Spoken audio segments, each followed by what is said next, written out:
नमस्कार. आपण स्मूदिंग आणि कॅरेटिंग केल्यानंतर आपण जेव्हा आपण अंघोळ करतो 3 दिवस आपल्याला केस खूप सांभाळायचे असतात पाण्यापासून.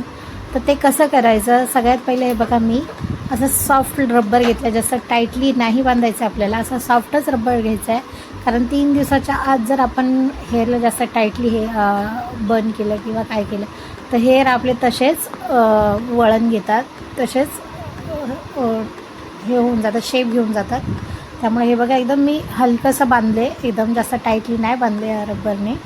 आणि आता बघा, एकदम स्मूथली असं गोल राऊंड करायचं आहे आपल्याला. एकदम हार्डली नाही राऊंड करायचं आहे, त्याने आपले केस त्या शेपमध्ये होऊन जातील. एकदम स्मूथली मी हे केलं बघा, जास्त टाईटली नाही हे केलं आहे.